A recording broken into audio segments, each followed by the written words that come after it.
NSC के exam को लेकर कल मैंने एक वीडियो आप लोगों के लिए बनाया था जिसमें बताया था कि भाई किस प्रकार से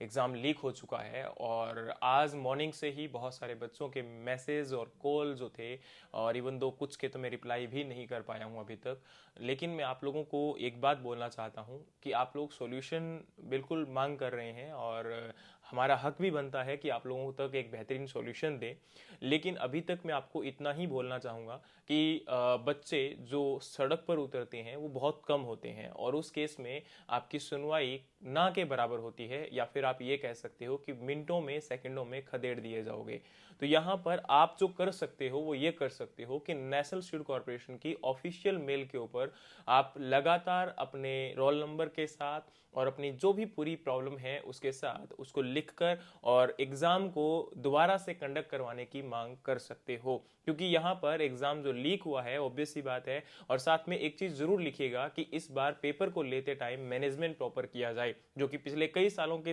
अंदर एनएससी के अंदर देखा गया है कि ये लोग मैनेजमेंट प्रॉपर नहीं करते हैं। क्योंकि पेपर लीक ही नहीं हुआ था, इसके अलावा बहुत सारे सेंटर से बच्चों ने बताया कि वहां पर ना तो प्रॉपर मैनेजमेंट थी, ना ही किसी प्रकार से चेकिंग की गई। डिजिटल वॉचेस को लेकर बच्चे अंदर गए थे, इसके साथ में बच्चे डिस्कशन भी कर रहे थे। तो ये एक वाहियात तरीका है। यहाँ पर बच्चों को सफर जो है सबसे ज्यादा करना पड़ता है। वो कितने ही किलोमीटर दूर जाकर एक एग्जाम को कंडक्ट करके आते हैं, अपना पैसा जो है वेस्ट किया जाता है। रजिस्ट्रेशन फीस तो पे की, उसके साथ में जो इनके एक्स्ट्रा खर्चे हैं वो भी हुए। और यहाँ पर सबसे बड़ी प्रॉब्लम ये होती है कि बच्चे तैयारी जब करते हैं तो मेंटली अपने आप को प्रिपेयर करते हैं उस एग्जाम के लिए, और जब इस प्रकार से लीक हो जाता है तो उनका पूरा जो मनोबल है वो टूट जाता है। तो यहां पर यह चीज इंपॉर्टेंट है कि आप लोग अपनी आवाज को उठाते रहो, वरना ये एजेंसीज, ये सरकार इसी प्रकार से एक प्रकार से मूक दर्शक बनकर आप लोगों का तमाशा देखेंगी, और एक दिन आप लोग इस चीज के बारे में सोचोगे कि काश हमने उस दिन बोला होता। आज कुछ ही लोग हैं जो इसके रिगार्डिंग बोलते हैं, या फिर जब भी कुछ गलत होता है तो उस टाइम पर खड़े होते हैं। मैं मानता हूं कि हम लोग भी शायद गलत हो सकते हैं, एक तरीका हर चीज का होता है, लेकिन यह भी जरूरी है कि सरकार भी किसी भी एग्जाम को जब कंडक्ट करवाती है तो उसको अच्छे से कंडक्ट करवाया जाए, वरना इस चीज का कोई महत्व नहीं रह जाता। अब बच्चे पे करते हैं अब एक फीस के फॉर्म में और एक सरकारी नौकरी की उम्मीद लगाते हैं, तो उस केस में सरकार का दायित्व बनता है कि अच्छे और प्रोफेशनल तरीके से एग्जाम को कंडक्ट करवाया जाए। इसी के साथ में यह भी बहुत महत्वपूर्ण हो जाता है कि बच्चों ने जो तैयारी की थी एक ऑफिसर बनने के लिए, उसके लिए अगर आप चाहते हो कि पेपर इसी प्रकार से लीक होंगे और सरकार से ना क्वेश्चन पूछा जाए, तो सरकार का यह एक दायित्व बनता है कि सरेआम आकर बोला जाए कि भाई हम लोग तो उन बच्चों को ही भर्ती करेंगे जो कि अच्छी खासी फीस हमें देंगे या एक अच्छा खासा हमें डोनेशन देंगे, तभी हम लोग जो है उनको सरकारी नौकरी देने वाले हैं। तो जिन बच्चों के पास पैसा नहीं है वो अभी से अपनी मजदूरी करना स्टार्ट कर सकते हैं, पढ़ाई छोड़कर अपने किसी और काम धंधे में लग सकते हैं, ताकि उनको बाद में मेहनत और जहमत ना उठानी पड़े।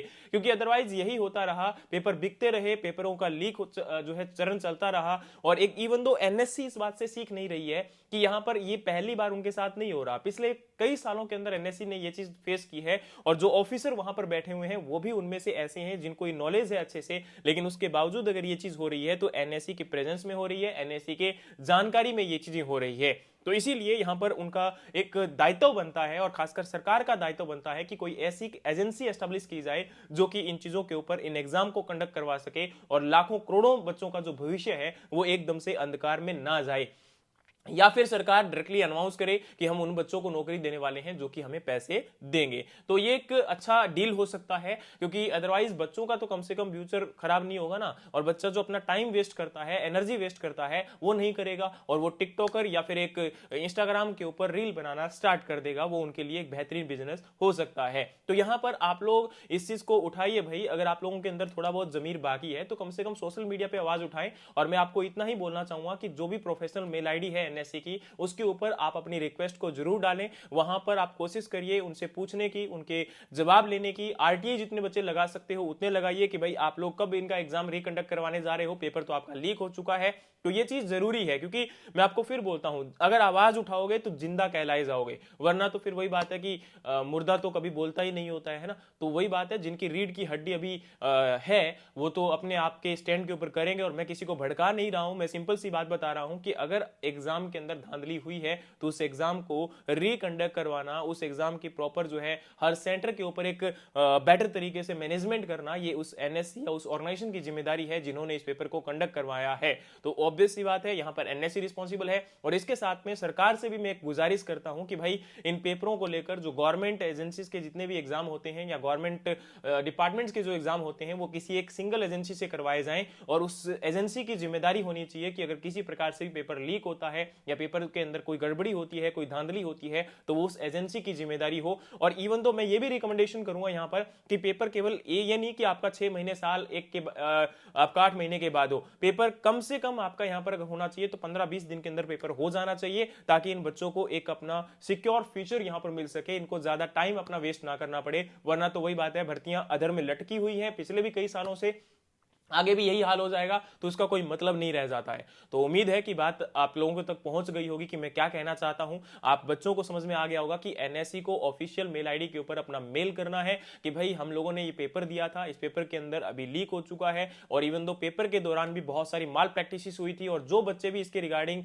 खुद जानते हैं इसके बारे में, जिनके सामने ये चीजें हुई थी, वो अपनी बातों को जरूर लिखें, जो आप लोगों ने फेस किया वो भी लिखें, और एक अच्छे से दोबारा से री एग्जाम, और वो भी विद इन टाइम, और इसके साथ में एक अच्छी मैनेजमेंट के साथ, और अच्छे जो सेंटर्स हैं यहां पर एग्जाम सेंटर, उनमें इस एग्जाम को कंडक्ट करवाया जाए, ताकि इस प्रकार की धांधली से बचा जा सके। उम्मीद है कि मेरी बात आपको समझ में आ गई होगी, तो इस चीजों को जरूर नोट डाउन कर लेना। बाकी आपको अगर मेरी बात में कहीं बुराई लगे भाई, तो आप माफी चाहता हूं आप लोगों से, लेकिन मैं फिर बोलूंगा कि जमीर को जिंदा रखो, ठीक है, तभी आप लोग आने वाले टाइम में कुछ कर सकते हो। ठीक है, उम्मीद है बात आपको समझ में आई। जय हिंद, जय भारत।